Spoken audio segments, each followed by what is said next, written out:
नमस्कार दोस्तों।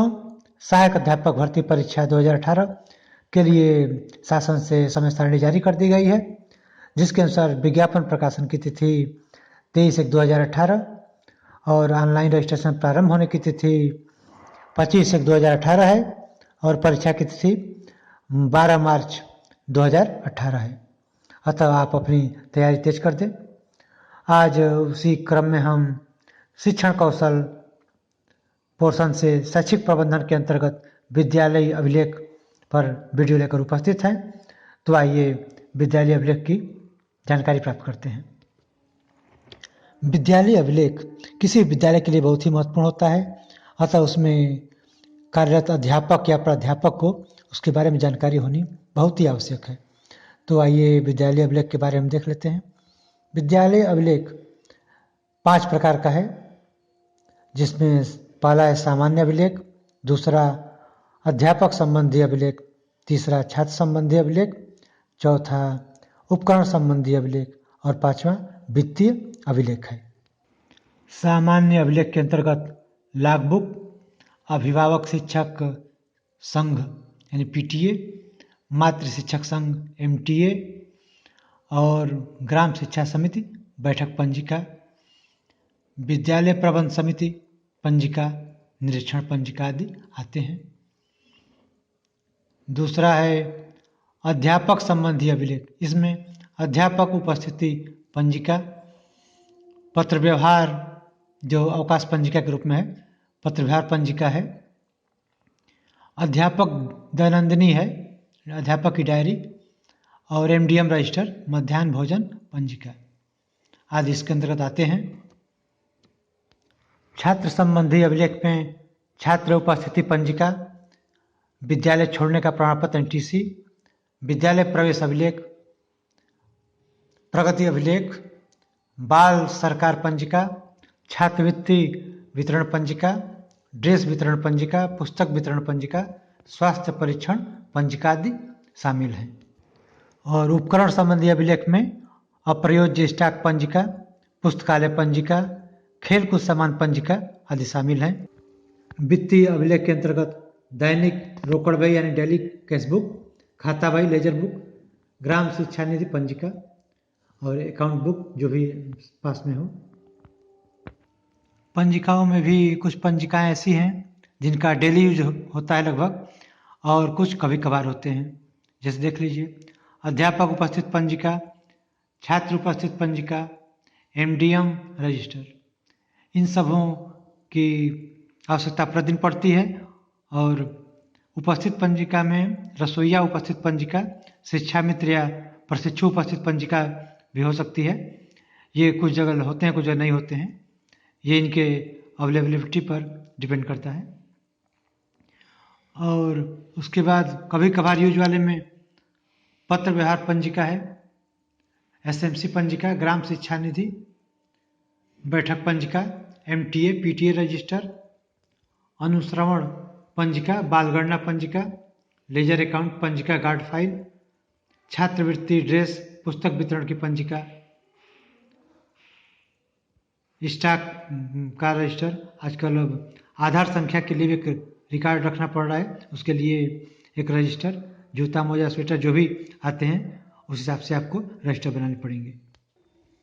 जहाँ तक अध्यापक उपस्थिति और छात्र उपस्थिति पंजिका की बात है, तो ये दोनों रजिस्टर प्रार्थना प्रारंभ होने के पूर्व प्रधानाध्यापक के टेबल पर मौजूद रहने चाहिए। एमडीएम वितरण पंजिका जो है, उसमें कन्वर्जन कास्ट और खाद्यान्न की उपलब्धता के बारे में, स्टॉक के बारे में जानकारी रहती है। और भोजन चखने वालों का भी एक उसमें कॉलम होता है। आजकल मातृ समूह, हफ्ता में 6 माताओं का एक समूह है जो प्रतिदिन भोजन चखेंगी और उनका हस्ताक्षर होगा। भोजन ग्रहण करने वाले बच्चों की संख्या भी उसमें दर्ज रहती है। रसोईया अगर हैं तो रसोईया उपस्थित पंजिका, अगर आपके विद्यालय पर शिक्षा मित्र या बीटीसी प्रशिक्षु कोई भी अगर हो तो उनकी उपस्थिति के लिए एक अलग से पंजिका रहती है। पत्र व्यवहार पंजिका जो सबसे महत्वपूर्ण होती है, हालांकि इसका 1 या 2 दिन पर यूज होता है, प्रतिदिन नहीं यूज हो पाता है इसका। इसमें अवकाश लेने वाले अध्यापक या प्राध्यापक का विवरण होता है। और फिर ये कार्यभार ग्रहण करना, कार्यभार मुक्ति के लिए का भी कॉलम इसमें होता है, उसका विवरण इसमें दिया जाता है। कहीं अगर आप अध्यापक या प्राध्यापक को कहीं आना जाना पड़ता है विद्यालय कार्य के लिए, तो उसका भी विवरण का इसमें उल्लेख होता है। अगर कोई आदेश, सर्कुलर या परिपत्रक विद्यालय के लिए जारी होता है तो उसका विवरण भी इसमें दर्ज होता है। काफ़ी महत्वपूर्ण पंजिका होती है। एसएमसी पंजिका उसके बाद आती है, हालांकि इसका कभी कभार यूज होता है। और इसमें मासिक बैठक जो भी होती है उसमें सदस्यों का दस्तखत कराया जाता है। ग्राम शिक्षा निधि पंजिका जिसमें आय व्यय का विवरण रहता है। और mother teacher association, parent teacher association जो रजिस्टर है ये भी विद्यालय पर उपलब्ध रहना चाहिए। अनुश्रवण पंजिका, अगर विद्यालय पर कोई मॉनिटरिंग या जांच करने के लिए आता है तो इस पंजिका में अपने कमेंट्स लिखता है। आजकल बाल गणना पंजिका भी लग रही है जिसमें बालकों के बारे में जानकारी उपलब्ध रहती है। इसके अलावा लेजर अकाउंट पंजिका गार्ड फाइल होती है जिसमें आप रसीद या जो भी बिल आपके पास होता है वो सब उसमें रखते हैं। छात्रवृत्ति आज हालांकि अब इसमें उपलब्ध नहीं है, छात्रवृत्ति बंद हो चुकी है, इसलिए इसकी कोई आवश्यकता नहीं है इस रजिस्टर की। ड्रेस वितरण के लिए आप एक रजिस्टर रखते हैं। पुस्तक वितरण की भी पंजिका रहती है। आजकल नए नए चीज़ों में जूता, मोजा, स्वेटर आदि आ रहे हैं जिनको एक अलग से एक रजिस्टर बनाने पड़ेंगे। आधार नंबर का रिकॉर्ड भी रखना पड़ेगा और जिसके लिए एक अलग से एक फाइल या एक आपकी एक अलग से रजिस्टर रहेगा। आइए अब अभिलेखों का प्रबंधन कैसे होता है उनकी जानकारी ले लें। सबसे पहला है जो सभी अभिलेखों की सूची बनाएं।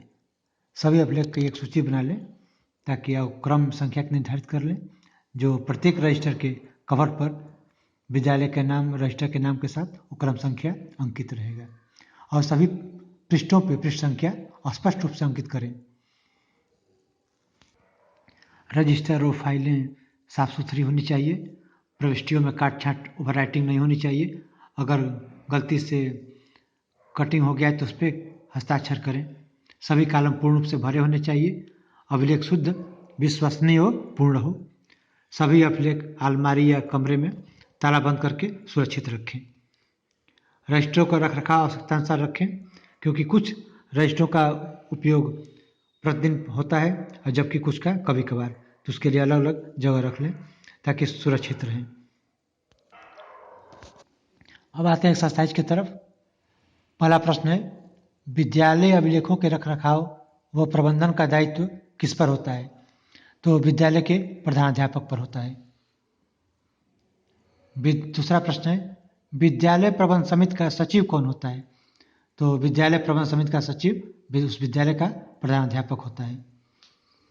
तीसरा है नवनियुक्त अध्यापक विद्यालय में कार्यभार ग्रहण किस रजिस्टर पर करते हैं? तो उनके लिए पत्रभार पंजिका पर उसका अंकन होता है। चौथा ग्राम शिक्षा निधि के खाते से धन निष्कासन हेतु किसके किसके हस्ताक्षर की जरूरत होती है? तो इसमें धन निष्कासन के लिए ग्राम प्रधान और विद्यालय का प्रधानाध्यापक के संयुक्त हस्ताक्षर से धन निकल सकता है। दोस्तों आज का वीडियो रहा है, आगे बराबर आपके लिए वीडियो आते रहेंगे। सब्सक्राइब करके साथ बने रह सकते हैं। अगले वीडियो तक नमस्कार। साथ बने रहने के लिए धन्यवाद।